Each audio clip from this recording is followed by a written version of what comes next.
Mr. Gregory Bafalis is the President and CEO of Green Earth Fuels located in Houston, Texas. He has more than 20 years of project development experience in the energy sector. Green Earth Fuels supplies energy companies with biodiesel fuel and bioproducts. Welcome, Mr. Bafalis. Did I pronounce your name right? You did. Thank you. And thank the committee for having me here today. But before I get started on my remarks, I wanted to try and correct a misstatement that the director from the EPA said before. I believe she said it took 64 acres to make 1 gallon of ethanol and 400 acres to make 1 gallon of biodiesel. In fact, it's 400 gallons of ethanol from 1 acre of corn and 64 gallons of biodiesel from 1 acre of soybean. So I hope that's not the same math they're using when they do the indirect land use. I submitted written testimony, and I'm not going to go through that as such. I'd actually like to focus more on some of the issues that are facing us and focus on the dire straits of this industry. We've done a lot of things right in my company. We located on the Houston Ship Channel in the heart of the petroleum complex. We've purchased cheap feedstocks. We've always made quality product. We've always delivered on time, met all of our contracts. But despite everything that we've done, we've even invested millions of dollars in cutting-edge feedstocks to try and provide for the future. Even with all of that, we're in dire straits. And if we're in dire straits, I can only imagine what the rest of the industry is. In fact, I think if you looked at the production capabilities of Houston, Texas, there's something in the neighborhood of 350 million gallons of producers there. And in fact, I think we're the only one running right now, and we're running at about a 25% capacity. If this industry goes down, it's going to lose 29,000 jobs. You've got billions of dollars that have been invested by private equity firms, by banks, by individuals such as myself.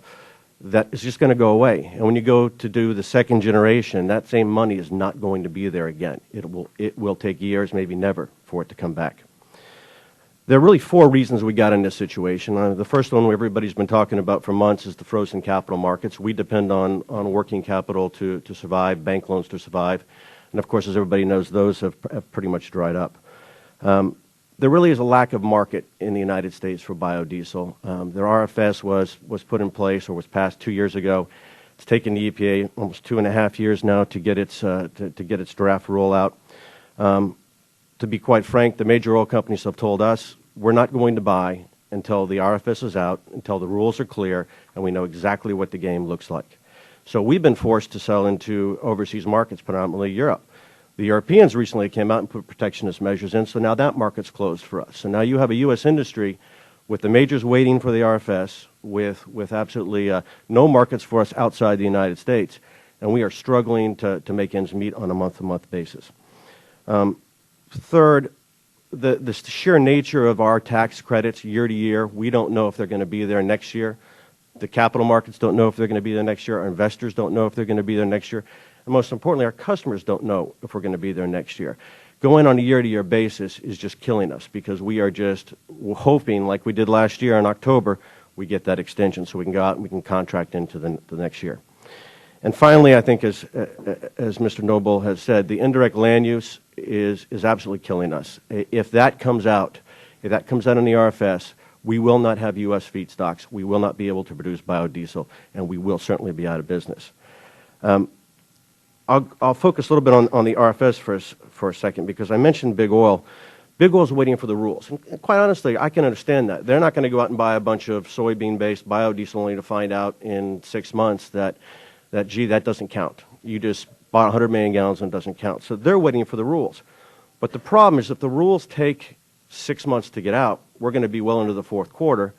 Big Oil has also told us, well, gee, if it doesn't happen until the end of the year, then guess what? We're going to go to court and we're going to fight it because we don't have time to implement it now. Now, if you push me out into 2010 before I can have an RFS to sell under, I'm out of business. And if I'm out of business, guess what Big Oil is going to say then? Well, there's no producer, so I can't buy biodiesel. And so this industry will certainly be dead. So we need to get the RFS out now. We need to get it out with indirect land use out of it. I mean, I lived in Brazil for 7 years, and I did it in the 90s, and they were clearing the rainforest when I lived there, and there was no biodiesel industry in the United States.